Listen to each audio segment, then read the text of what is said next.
రఘురామకృష్ణరాజు అనగానే triple R అందరికీ తెలిసినటువంటి వ్యక్తి. ఆయన వేసేటటువంటి వెట్లు కానీ రాజకీయ చమక్కులు కానీ పెద్ద ఎత్తున చర్చనీయమవుతూ ఉంటాయి.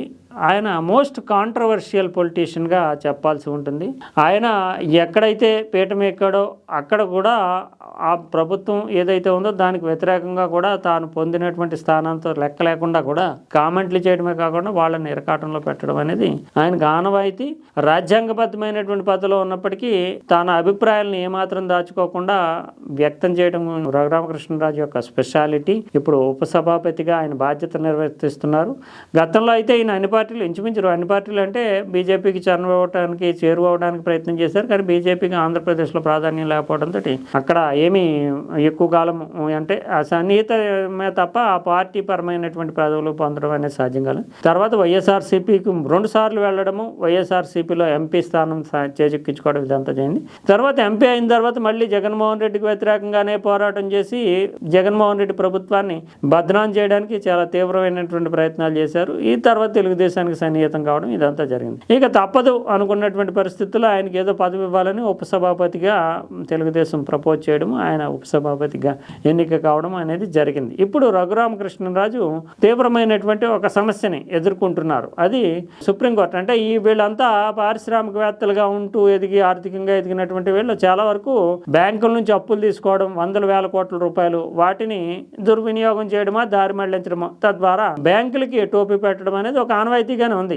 రఘురామకృష్ణరాజే కాదు, అంతకుముందు కేంద్ర మంత్రిగా చేసినటువంటి కావూరు సాంబశివరావు కావచ్చు, రాయపాటి సాంబశివరావు కావచ్చు, వీళ్ళంతా ఎంపీలు మంత్రులు ఇవన్నీ చేసినా వాళ్ళు అందరూ వేల కోట్ల రూపాయలు బ్యాంకుల నుంచి అప్పులు తీసుకోవడము, వాటిని తెలివిగా దారి మళ్లించడము, లేదంటే బ్యాంకుకి ఇచ్చినటువంటి హామీకి విరుద్ధంగా వినియోగించడము, దుర్వినియోగం చేయడం, ఇవన్నీ చేస్తూ ఆస్తులు కూడగట్టుకోవడము, లేదంటే ఎన్నికల ప్రచారానికి వాడుకోవడము, ఎన్నికల నిధులుగా వాడుకోవడము, ఇదంతా చాలా చేసినటువంటి ఉదంతాలు. ఇప్పుడు చాలా కాలంగా రఘురామకృష్ణరాజు తాను పరిశ్రమలు పెడతానని తీసుకున్నటువంటి అప్పులకు సంబంధించి, బ్యాంకుల ఎగవేతకు సంబంధించి విచారణని ఎదుర్కొంటున్నారు. అయితే ఆయన ఇది విచారణే జరగకూడదంటూ ఆయన సుప్రీంకోర్టుకి వెళ్ళడం. సుప్రీంకోర్టుకి ఎలా వెళ్ళారంటే సిబిఐ ఈ బ్యాంకులు ఇచ్చినటువంటి ఫిర్యాదు మీద కంప్లైంట్ నమోదు చేసి దర్యాప్తు ప్రారంభించింది, ఎఫ్ఐఆర్ నమోదు చేసి. ఒక టెక్నికల్ పాయింట్ని ఆయన లేవనెత్తి సుప్రీంకోర్టులో అసలు సిబిఐ విచారణ జరగడానికి వీల్లేదని పిటిషన్ వేశారు. చాలా కాలంగా ఇది నడుస్తుంది. అదేంటంటే ముఖ్యంగా తనకి నోటీస్ ఇవ్వకుండా, తనని షోకాజ్ అడగకుండా బ్యాంకులు చేసినటువంటి వాదనని నమ్మి సిబిఐ తన మీద ఎఫ్ఐఆర్ దాఖలు చేసింది, విచారణ చేపట్టింది. తనకు తెలియకుండా ఎలా విచారణ చేస్తారు, బ్యాంకులు ఒక వెర్షన్ ఇచ్చినాయి కానీ నా వెర్షన్ తీసుకోవాలి కదా అంటూ ఆయన టెక్నికల్ పాయింట్లు లేవనెత్తి అసలు సిబిఐ విచారణే జరగకూడదంటూ సుప్రీంకోర్టులో పోరాటం మొదలెట్టారు. ఇది నిజానికి జాప్యం చేయడానికి, ఆలస్యం చేయడానికి, కొంత సిబిఐని ఇరకాటంలో పెట్టడానికి తప్ప ఇది నిలబడేది కాదు. Technical point. ఇప్పుడు సుప్రీంకోర్టు ఈ విషయాన్ని కూలంకషంగా పరిశీలించిన తర్వాత సిబిఐకి అధికారం ఉంది. ఎందుకంటే బ్యాంకులు అనేటటువంటి ఒక చట్టబద్ధమైనటువంటి సంస్థలు, అవి పక్కాగా ఆధారాలతో సహా ఇవి ఇక్కడ జరిగినటువంటి మొత్తం కుట్ర, కుంభకోణం, స్కామ్, ఆర్థిక స్కామ్కి సంబంధించి పక్కా ఆధారాలతోటి ఇక్కడ మనం ఇంత డబ్బు అప్పు ఇచ్చాము, ఆయన పలానా పనులకు పలానా ప్రాజెక్టుకు వినియోగిస్తున్నారు, కానీ అక్కడ ఆ ప్రాజెక్టుకి సంబంధించి వినియోగించలేదు, దారి మళ్లించారు, లేదా దుర్వినియోగం చేశారు. ఇవన్నీ పక్కా ఆధారాలతోటి బ్యాంకులు సబ్మిట్ చేసినటువంటి రికార్డ్స్ ఆధారంగా సిబిఐ విచారణలోకి దిగి విచారణ చేపట్టింది. దీంట్లో ముందుగా నోటీస్ ఇవ్వాలి అనేటటువంటి నిబంధన వర్తించదు. ఎందుకంటే ఆ పక్క ఆధారాలతోటే బ్యాంకులు, చట్టబద్ధమైన బ్యాంకులు కంప్లైంట్ చేశాయి, దాని మీద విచారణ మొదలైంది. దీనికి తాను బాధితుడు, లేదంటే బాధితుడు అంటే నిందితుడైన అతని నుంచి ముందస్తుగా అనుమతి తీసుకోవాల్సిన అవసరం లేదంటే సుప్రీంకోర్టు తాజాగా తేల్చి చెప్పేయడమే కాకుండా విచారణ ముందుకు తీసుకెళ్ళండి, 100 కోట్లు 1000 కోట్లు ఏదైనా సరే దాన్ని నిగ్గు తేలాల్సిందే అంటూ సుప్రీంకోర్టు గ్రీన్ సిగ్నల్ ఇచ్చింది. అంటే త్రిపుల్ R రఘురామకృష్ణరాజుకు వ్యతిరేకంగా ఆయన బ్యాంకులకు ఎగవేసినటువంటి 100 కోట్ల రూపాయల నిధుల మీద విచారణను తేల్చాల్సిందే అంటూ సుప్రీంకోర్టు గ్రీన్ సిగ్నల్ ఇచ్చింది. దీన్ని ఎగవేయడానికి లేదంటే జాప్యం చేయడానికి ఆయనే పిటిషన్ వేశారు. అంటే సిబిఐ విచారణ మొదలెట్టిన తర్వాత తనకు నోటీస్ ఇవ్వలేదు కనుక ఇది అసలు సిబిఐ విచారణే ఆపేయండి అంటూ రఘురామకృష్ణరాజు పిటిషన్ వేసి న్యాయ పోరాటం చేయడము, దాని మీద తాజాగా సుప్రీంకోర్టు విచారణ చేయడానికి అన్ని అధికారాలు ఉన్నాయి, రఘురామకృష్ణరాజుకి ఎటువంటి నోటీసు ఇవ్వాల్సిన అవసరం లేదంటే తేల్చడంతో ఇక రఘురామకృష్ణరాజు ఈ ఆర్థిక కుంభకోణం మీద విచారణ ఎదుర్కొంటూ ఉండాల్సినటువంటి పరిస్థితి ఏర్పడింది. ఇది భవిష్యత్తులో నిజానికి ఇలాంటి పారిశ్రామిక రాజకీయవేత్తలు చాలా మంది ఉన్నారు.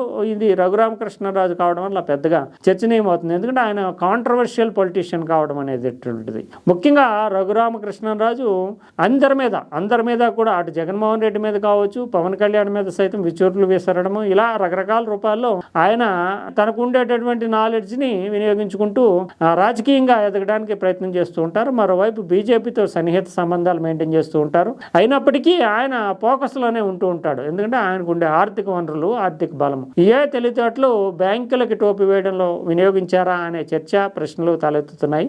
అయితే ఈ విచారణకి సుప్రీంకోర్టు గ్రీన్ సిగ్నల్ ఇచ్చిన తర్వాత వైఎస్ఆర్ కాంగ్రెస్ పార్టీలో చక్రం తిప్పినటువంటి సిఐడి చీఫ్ సునీల్ కుమార్ ఎవరైతే ఉన్నారో ఆయన రఘురామకృష్ణరాజుకు ఒక న్యాయమా, నాకో న్యాయమా, రఘురామకృష్ణ అంటే ఆయన సీనియర్ ఐపీఎస్ అయినప్పటికీ ఆయన సస్పెండ్ చేసి రాష్ట్ర ప్రభుత్వం విచారణ చేస్తుంది. ఎందుకంటే అప్పట్లో ఈయన విదేశాలకు వెళ్తాను అంటూ పర్మిషన్ తీసుకుంటూ చెప్పినటువంటి విదేశాలు ఏమున్నాయో వేరే చోటకి వెళ్ళడం, అంటే ప్రభుత్వాన్ని తన సొంత పనులకు కానీ లేదంటే అక్కడ ఏదైనా నిధులకు సంబంధించి కానీ ఏదైనా, అంటే ఐఏఎస్ ఆఫీసర్లు అంటే ముఖ్యంగా ఆల్ ఇండియా సర్వీస్ ఆఫీసర్లు ఎక్కడ దేశం దాటి వెళ్ళినప్పుడు స్పెసిఫిక్గా పలానా చోటుకు వెళ్తున్నానని చెప్పాలి. అందుకు సంబంధించినటువంటి ఆధారాలు సబ్మిట్ చేయాలి. కానీ సునీల్ యాదవ్ అంటే జగన్మోహన్ రెడ్డి ప్రభుత్వంలో చక్రం తిప్పడము, అంతేకాకుండా టార్చర్ చేయడం అనేటటువంటి కేసును ఎదుర్కొంటున్నాడు.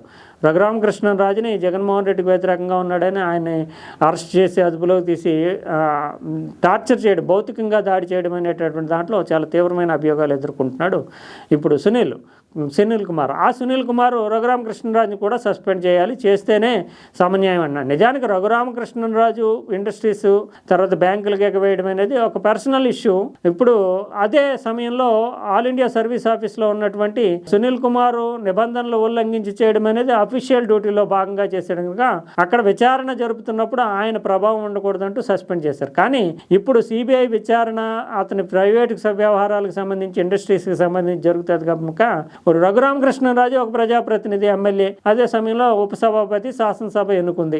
ఈ 2 పదవులు ప్రభుత్వానికి సంబంధించినటువంటి వ్యవహారాలు కాదు. అందువల్ల రఘురామకృష్ణరాజుని తనలాగే సస్పెండ్ చేయాలంటే అసలు సస్పెండ్ ఎవరు చేస్తారు? ఎమ్మెల్యేని. అసలు సభలో ఏమన్నా ఉల్లంఘనలు ఉన్నా లేదంటే సభాపతిగా ఏమైనా తప్పులు చేసినా సస్పెండ్ చేయడానికి సభ నిర్ణయం తీసుకోవాలి తప్ప ఎమ్మెల్యేగా ఉపసభాపతిగా ఉన్నటువంటి రఘురామకృష్ణరాజుని ఒక అధికారి అయినటువంటి సునీల్ కుమార్తో సమానంగా పోల్చి ఆ డిపార్ట్మెంట్ల ఎంక్వైరీలో భాగంగా అతను సస్పెండ్ చేస్తే ఇక్కడ రఘురామకృష్ణరాజుని సస్పెండ్ చేయాలనే వాదనని తీసుకొస్తున్నాడు. ఇది ఒక డెస్పరేట్ అటెంప్ట్ గానే చూడాలి. ఎందుకంటే దీనికి సంబంధం లేదు. అయితే ఆల్ ఇండియా సర్వీస్ లో పనిచేస్తున్నటువంటి సునీల్ కుమార్ ఒక దేశానికి వెళ్తానని చెప్పి మిగిలిన వేరే దేశాలకు వెళ్ళడంలో అతను ఎన్ని అక్రమాలకు పాల్పడ్డాడు, అసలు ఎందుకు ఆ నిబంధనలు ఉల్లంఘించాల్సి వచ్చింది, ప్రభుత్వం వద్ద ఆ రహస్యాన్ని ఎందుకు దాయాల్సి వచ్చిందనే ప్రశ్న. అందువల్ల ఇది కేవలం మళ్ళీ రఘురామకృష్ణరాజు మీద బురద జల్లడమే కాకుండా ప్రభుత్వాన్ని బదనాం చేయడానికి సునీల్ కుమార్ ఎంచుకున్నటువంటి ఒక మార్గమే తప్ప ఇది ఖచ్చితంగా సంబంధం ఉండేటటువంటి కేసు కాదు. అదే సమయంలో